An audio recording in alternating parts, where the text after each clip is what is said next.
fica no meio dele, né? Então, só que os ímãs com os materiais tradicionais, eles não chegam no campo que ele tem. Então, é um ímã feito com ligas de materiais nobres, né? Então, quando ele chega aqui, a gente coloca ele na tomada, né? Os técnicos, né, colocam ele na tomada e vão aplicando corrente até chegar no campo magnético de interesse, né? Porque corrente em movimento, então ele é uma bobina que é igual aquelas bobinazinhas de carrinho de controle remoto, é igualzinho. É uma bobina que é feita assim, solenoidal, né? Então a gente aplica carga e aí elétrons de movimento circular gera campo magnético, né? Então a gente tem ele aqui com o campo magnético, só que para ele ficar no campo magnético que ele tem, que é 14,1 Tesla, que é 600 MHz para a frequência do hidrogênio, nessa temperatura ambiente ele precisa estar imerso em hélio líquido. Então ele está imerso em uma camada, né, de hélio líquido. O hélio ele vai chegar a quase o zero absoluto, né, que é ao menos 270 graus Celsius. Então é como se os elétrons estivessem parados, como se os elétrons não estivessem se movimentando na bobina para garantir esse campo magnético, certo? Porque se tivesse movimento, a gente teria perda de carga. E aí o campo magnético ia cair, a gente ia perder o campo. Então ele é imerso ele está dentro dessa camada de hélio líquido. O problema é que o hélio líquido ele é finito, então ele vem junto com bolsões de petróleo. Então quando a gente tem um bolsão de petróleo, para retirar esse petróleo ele precisa estar pressurizado. Então para tirar esse petróleo da terra, né, do chão, ele precisa estar pressurizado. E o hélio que causa essa pressão. Então ele pressuriza o petróleo e aí você consegue empurrar o petróleo para cima. Então esse hélio está dentro desses bolsões de petróleo, então ele é finito. Enquanto tiver petróleo, tem hélio líquido. Então não tiver mais petróleo, aí a gente vai ter uma crise da medicina, né? Porque existe o ressonância magnética de imagem da medicina. Qual que é a diferença deles? Nenhuma. A diferença é que da medicina só vê a água. Então ele só enxerga a água em diferentes ambientes. Então, um tumor, né? Você tem um tumor no fígado. Então a água dentro do tumor do fígado é diferente da água que está fora do tumor. Então, através dessa diferença de comportamento da água que é feito a ressonância magnética da medicina. Só que a ressonância magnética da medicina, a gente precisa entrar dentro do equipamento, né? E aí, para a gente entrar no equipamento e se sentir confortável, ele pode ser no máximo 2 Tesla, 2,5 Tesla, porque esse é 14. Né? Então, ele é bem mais forte que a ressonância magnética da medicina, certo? E por que a gente fica tonto, né? Eu tenho um amigo que entrou numa ressonância de 7 Tesla, ele falou que saiu com vontade de vomitar. E por que isso? Porque quando a gente coloca os núcleos atômicos, né, dentro desse equipamento, imerso nesse equipamento, eles funcionam como pequenos ímãs, a depender da relação massa e carga do núcleo atômico. Então, por exemplo, o hidrogênio 1, ele tem uma massa e carga de forma que ele seja magneticamente ativo. O carbono 13 também. Já o carbono 12, que é o mais abundante, não, ele não é magneticamente ativo. E o carbono 13, ele é pouco abundante. Então, a gente precisa de muito mais tempo para obter o carbono 13 do que o hidrogênio. O hidrogênio é bastante abundante. Mas por que isso acontece? Quando esses pequenos ímãs, né, que é o núcleo atômico, ele é um pequeno ímã. Alguns, né, dependendo da relação massa e carga. Quando ele entra dentro do campo, desse campo magnético, ele funciona também como um ímã. Então, ele assume diferenças de energia. Então, a gente chama de efeito ímã. Quando ele entra dentro do efeito ímã e aí ele forma 2 níveis de energia. O nível de menor energia e o nível de maior energia. Só que o excesso populacional de spins nucleares ficam no nível de menor energia. E aí nós aplicamos um segundo campo magnético através da sonda, que fica embaixo do equipamento. Então é como se fosse um cano que a gente enfia por baixo do equipamento e aí vem mais ou menos até aqui, que é onde a amostra se encaixa. Então através dessa sonda a gente aplica um segundo campo magnético para excitar esses spins. Então a gente excita esses spins, eles vão para o estado excitado, e aí só que eles têm a tendência de retornar para o estado de menor energia. Quando eles retornam para o estado de menor energia, eles emitem radiação que é na região da radiofrequência, que são as ondas de rádio. Né? Tanto é que teve uma época aqui que a gente estava captando uma rádio gospel no nosso equipamento. Então a gente não estava pulsando nada e a gente via o feed. Ai meu Deus, o que está acontecendo? Aí a gente chamou o técnico, aí ele falou, não, a gente está captando uma rádio gospel. Aí a gente teve que mudar a frequência do equipamento. para sair dessa rádio. Porque essas rádios, elas são registradas pela Anatel. A gente deveria registrar ele também, para ninguém entrar na nossa frequência.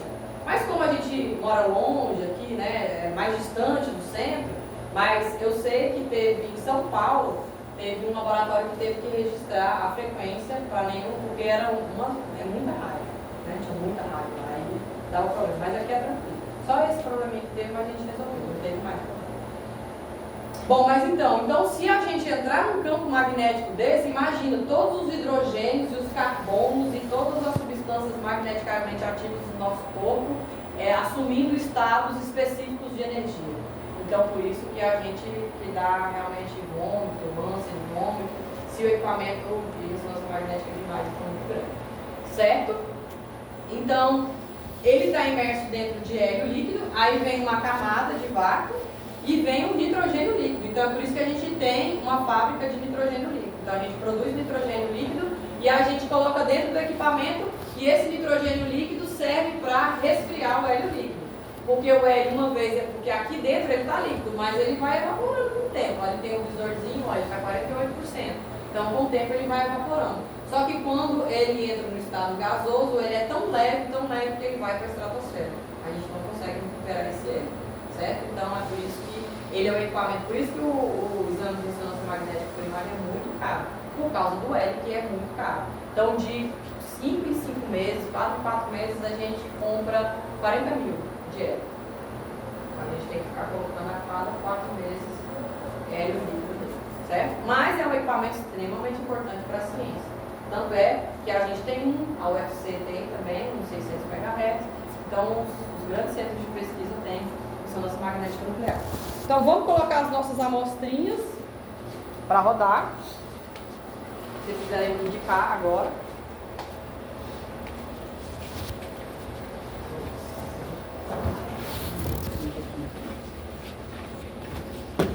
Vou colocar a minha amostra em um spinner, mas ele não causa problemas à saúde. Tanto é que a gente entra dentro dele, né, para fazer exame.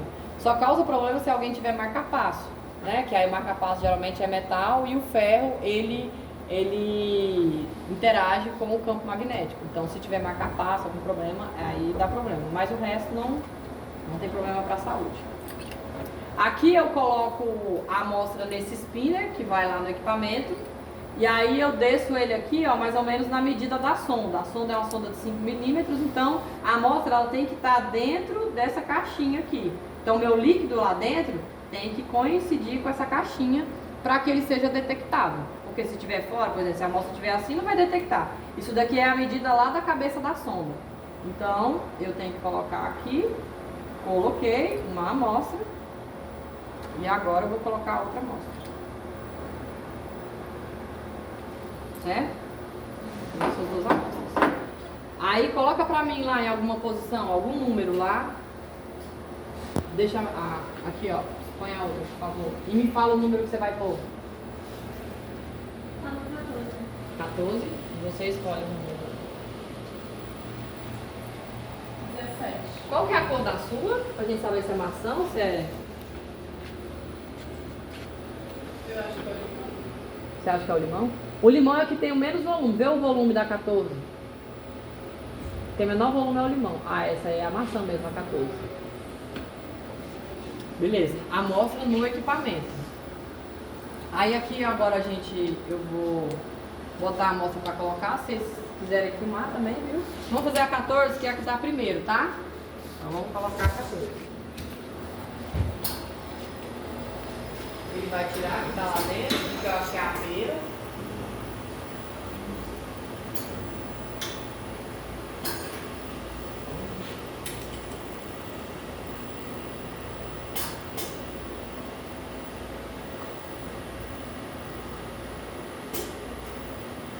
Agora ele vai colocar a 14.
E esse barulhinho é ele encaixando na sombra.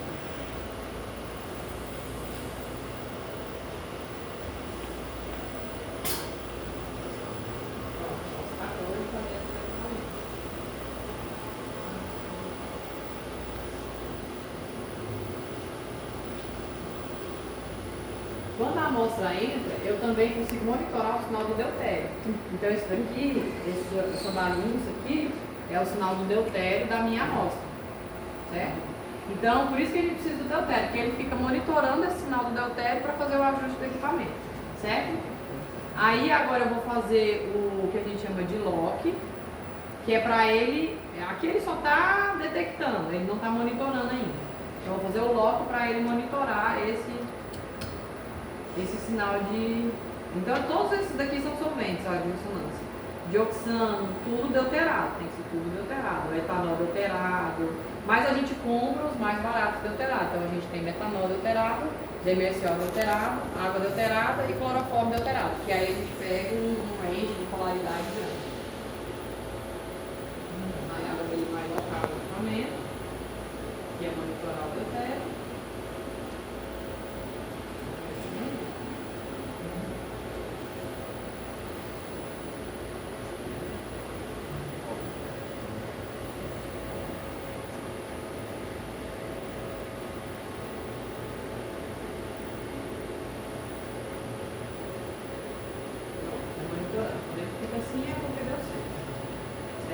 Aí agora, vamos fazer vamos adquirir o espectro sem fazer nenhum ajuste nele.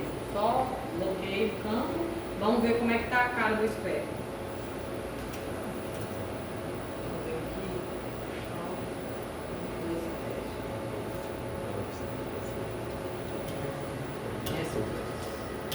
Vamos ver, porque o que a gente faz? Quando a gente coloca a amostra lá dentro, a gente precisa ajustar o shimmy, que a gente chama.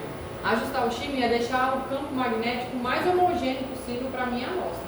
Porque se ele não tiver homogêneo, os spins vão voltar do estado fundamental em tempos diferentes. Então um volta agora, um volta depois.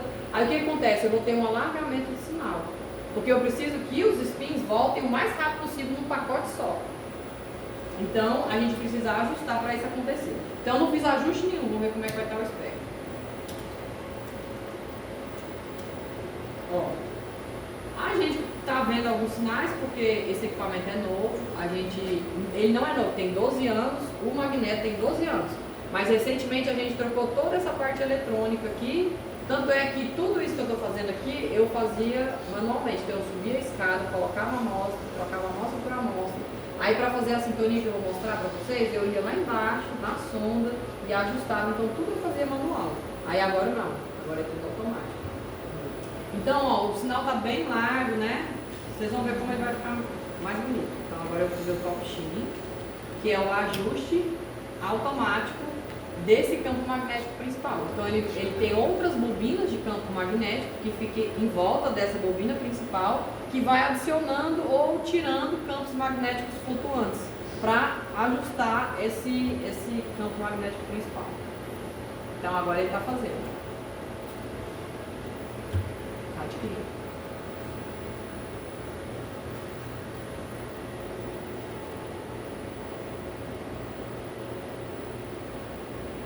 Terminou. Vamos adquirir de novo para ver como é que ficou. Ó, Jobs possível. ZG. Demora 5 segundos para. Ele é mais rápido que isso, mas tá tudo bem. Viu como ficou bem melhor? Agora a gente está vendo, ó, a multiplicidade, que é o que a gente chama, que é quando, porque assim, cada hidrogênio, ele é um ímã, né? Então, por exemplo, pensar no etanol. O etanol você tem um carbono, 3 hidrogênios, ligado a outro carbono, 2 hidrogênios, ligado a um OH, né? Então, cada hidrogênio desse é um ímã. Então, os hidrogênios do CH3 é uma nuvem eletromagnética que fica ali em volta, que interage com o hidrogênio desse CH2. Então, essa interação dessas nuvens magnéticas dá os meus sinais. E aí eu vou conseguindo montar a molécula. Então, tá aqui meu espectro, mas como eu disse para vocês, como é um suco, né, de maçã, ele tem muita água. E o que a gente pode fazer é secar essa água, tirar toda essa água para diminuir água aqui, para a gente ter um espectro melhor. Só que isso demanda tempo, né? Dinheiro. Eu posso pegar o alimento natural, porque assim, uma das coisas importantes da ressonância é que a gente pega a amostra no seu estado mais natural e analisa. Então a gente pegou ali, preparou e está analisando. Então, mas eu preciso dar um jeito de sumir com essa água, porque ela não me interessa. O que me interessa é a composição química. Então a gente faz isso através de sequências de pulso.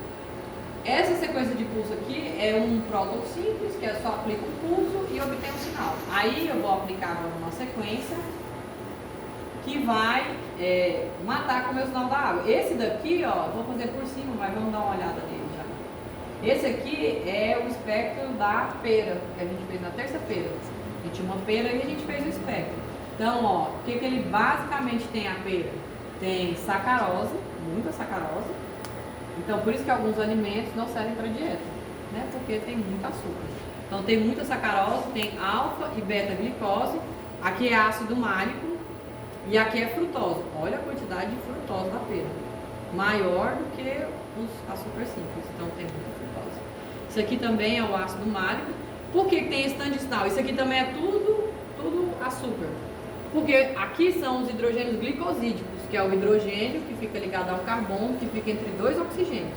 Então, me dá esses sinais aqui. Só que a molécula do açúcar, ela tem vários outros hidrogênios das hidroxilas. Então, esses outros hidrogênios são esses sinais aqui. Certo? Aí, se a gente olhar, tem alguns aminoácidos. Aqui é a região de aminoácidos. Né? Então, aqui tem valina, alanina, deixa eu ver um ponto. 33, isso daqui é treonina, aqui é valina, aqui é alanina com leucina e isoleucina. Esse aqui eu acho que é o GABA, mas eu não tenho certeza. Mas tá aí a pera, praticamente só açúcar. Tem alguns compostos fenólicos também, isso aqui provavelmente é tirosina. E algumas outras coisinhas aí. Então essa é a nossa pera. Agora vamos ver a maçã.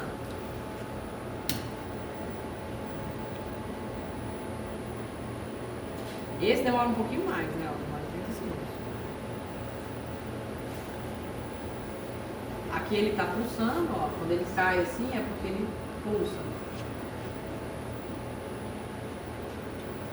Aqui vamos dos descansos, tá? 4. Então ele vai pulsar 4 vezes.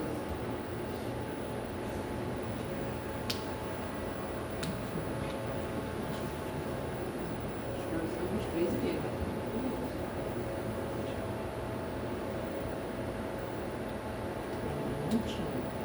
Ficou lindo, né? Olha a água, do jeito que era. Vamos comparar? Ó, como era a água e como a água ficou. Só esse negocinho aqui. E aí a gente consegue aumentar a intensidade dos outros sinais. Então, o que a gente tem na maçã? Sacarose, alfa, beta glicose e frutose. Bem parecido, né? Com a pera. Tem aqui o ácido málico. Aqui o ácido málico. Deixa eu tirar aqui. Mais. Ela tem 1,26. Isso aqui é valina. Tem bastante valina.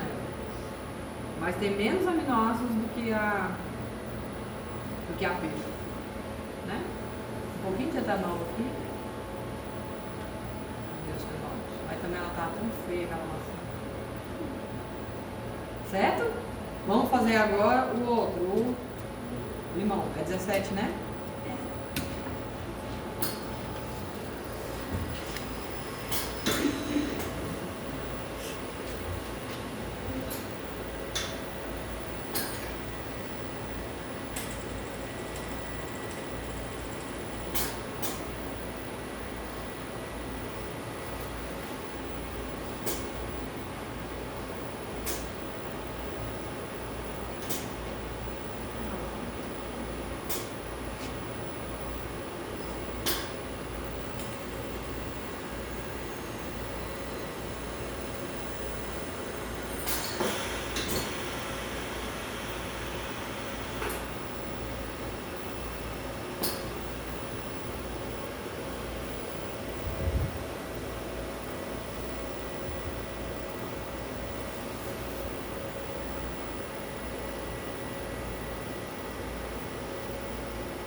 a gente faz o mesmo procedimento. Não, isso aqui. Mesmo procedimento, bloco de D2O.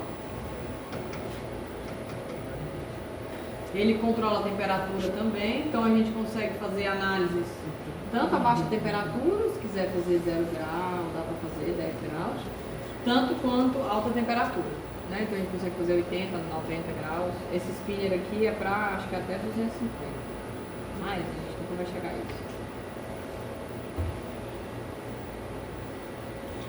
Pronto, agora vamos fazer o top chin, que é para fazer o ajuste. Ele vai fazer rapidinho, porque já está dando bom. Uma coisa que a gente faz muito aqui é metabolômica. Então a gente pode estudar o metabolismo, né, do material baseado em algum tratamento. Então vamos supor que tem tratamento térmico, né, em algum suco. Como que isso modifica a composição química desse fingerprint químico, que a gente chama essa quantidade de sinais aqui de uma determinada amostra de fingerprint químico. Por quê? Porque a gente aqui dentro a gente tem várias moléculas que a gente pode caracterizar. Então a gente pode monitorar essas moléculas baseadas em algum tratamento. Então, por exemplo, a gente já trabalhou muito o tratamento não térmico, né? Ozônio, plasma, ultrassom. Como que isso afeta o alimento? Então a gente pode estudar essas variações do alimento baseadas nesse tratamento, usando a ressonância.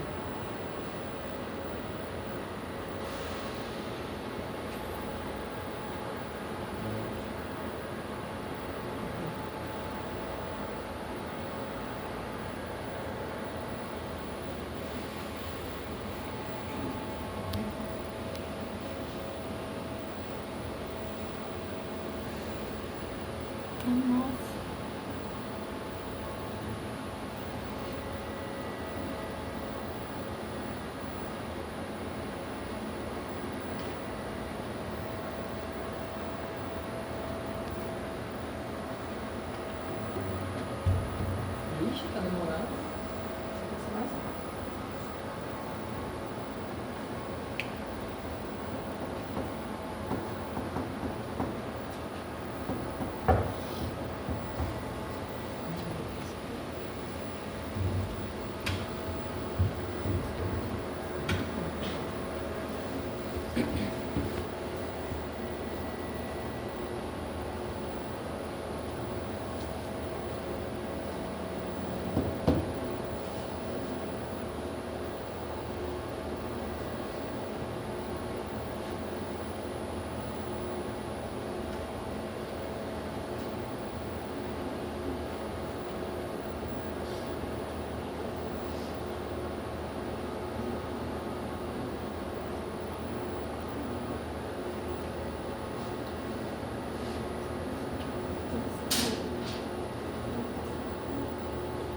Pronto?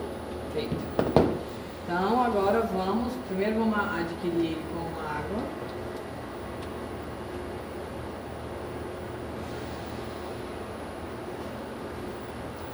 Eu acho que foi isso que o Linus falou, que da última vez ele não conseguiu. Mas tá vendo? Dessa vez deu certo. Porque da última vez ele também fez suco de limão e ficou muito ruim, ele não conseguia ajustar o equipamento. Mas eu acho que porque ficou muito concentrado. Agora vamos para o pré-saturado, para a gente ver a composição do suco de limão. O que vocês imaginam que vão ter na concentração?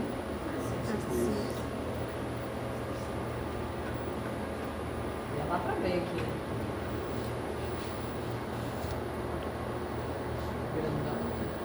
A concentração. Mas tem muito açúcar também.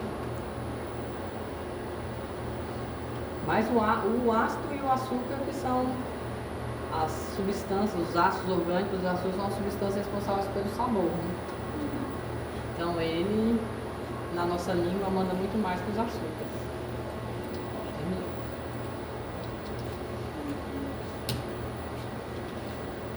Prontinho, matamos a água e aumentamos a intensidade final, mas ele tem... Esse aqui é 5,40. Isso aqui não sei. Um pouquinho de sacarose. Esse aqui é o que?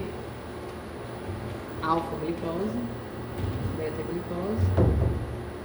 E esse aqui é a frutose, ele também tem frutosezinha, tá? Composição. Muito ácido cítrico, tá aqui o ácido cítrico, esses dois dubletos. E tem bastante aminoácido, ó. Esse aqui é prolina, esse aqui 2,5, esse dubleto. Esse daqui eu acho que é GABA, prolina, GABA, glutamina também, cai nessa região. 1,5 é valina, etanol, então tem bastante etanol. É porque também estava velho, né? Aquele limão provavelmente fermentou, né? E formou um etanol, mas ele tem etanol, ó. Etanol. Por isso a gente tem que tomar cuidado, porque nem todo alimento é livre de etanol. Então, suco de uva, né? Não pode ficar dando assim para criança, porque ela vai ficar bêbada, porque tem muito etanol no suco de uva. Muito mesmo. Então tem aqui, vamos ver a parte de fenólicos. Nada. Certo? Bora pra continuar porque tá acabando.